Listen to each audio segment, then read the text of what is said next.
What's up everyone? Mabuhay! Ngayong araw ay pupunta kami sa kasalan na kung saan ay gaganapin sa kanilang tahanan. Inihanda ko ang aking sarili ng paglalagay ng sunscreen dahil alam ko naman na napakainit sa labas. Doble-doble yung sunscreen na aking pinagpatong-patong sa aking pagmumuka at sa aking balat of course. Wala na nga akong pakialam kung sobrang kumapal ang pagmumukha ko dyan. Ang importante ay on the go tayong mabilad sa araw.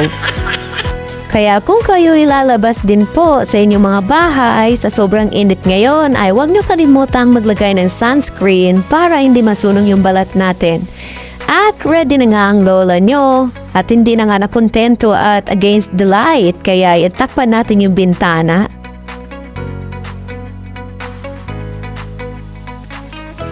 Sobrang mahilig nga pala ako sa mga hair accessories pero ito lang yung mailalagay ko sa ngayon.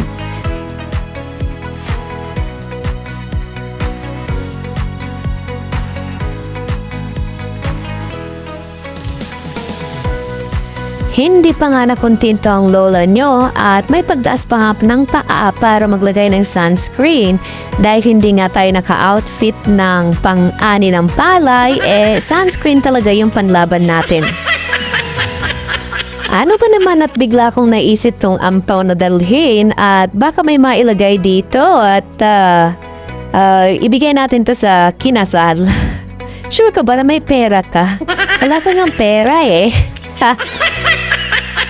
At tumawid na nga ako sa kabilang bahay at nandito yung nag-aayos ng buhok ng talaga namang nagpapagandang ninang sa kasal. Assuming nga din ako dyan na ninang, kaya nagpaayos na din ako ng buhok para naman mukha talagang ninang. Ayan. At habang inaayusan nga ako ng mukha, ng buhok pala, naisip kong i-exercise yung aking mukha. Yung aking bibig pala. At ayan na nga, ready na nga kaming umalis at muntik pa ngang matapilok ang lola nyo dahil sa kanyang mahiwagang tsinelas. Ayan, at sumayaw-sayaw pa. Tara nang umalis at tayo ay malilate na.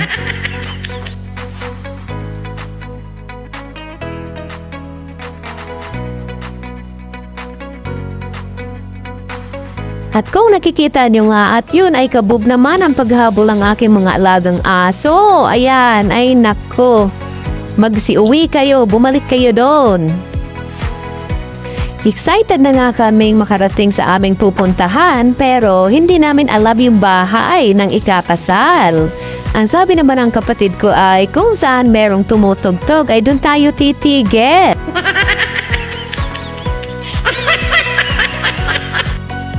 Kabog nga ng paghabol itong si Cinnamon dahil alam niyang walang magpapakain sa kanya. Kaya, ayan ay bahala pa dyan.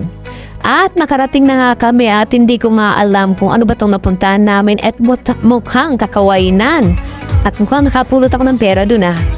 At nandito na nga kami sa venue ng kasal at ayan, ready na yung mga nina. Mukha din ba akong ninang?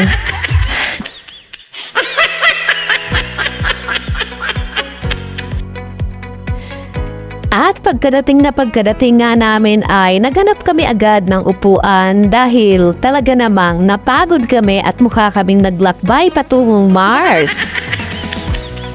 Magsisimula na nga ang seremonya at napakagandang pagmasdan ng venue. Ito ay ginanap sa kanilang tahanan at ito talaga yung pinaka the best na nagaganap sa buhay ng isang tao, lalo na ng mga bagong ikakasal.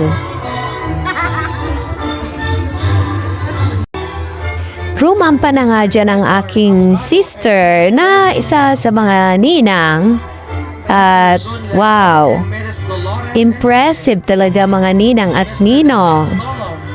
Mrs. Sonia Marilia, Mr. Edgar Fausto, and Mrs. Helen Lavendino. This is the universe.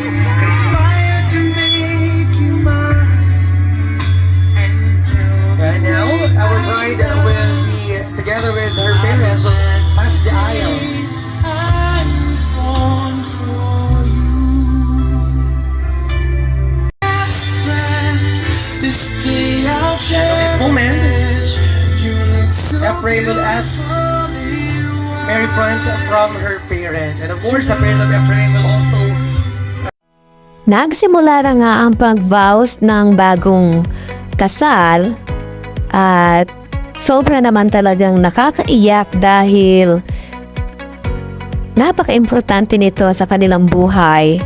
Of course, naiiyak na nga ako dahil kailan din kaya ako'y kakasal? My gosh!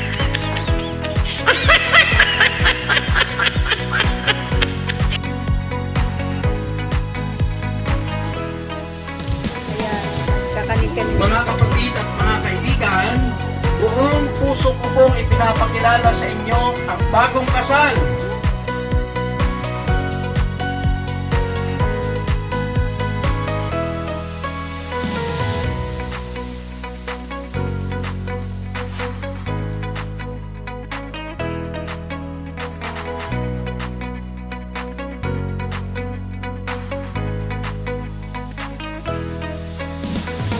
Kung napapansin nyo nga guys, nakatutok na yung aking camera sa lamesa ng pagkain dahil alam nyo naman, nagugutom na yata ako. Panoorin po natin ang pantomima dance ng ating mga ninong at nina, pati na rin ang bride and groom. And that's all for today. Thanks for watching. Bye! I'll do it to you.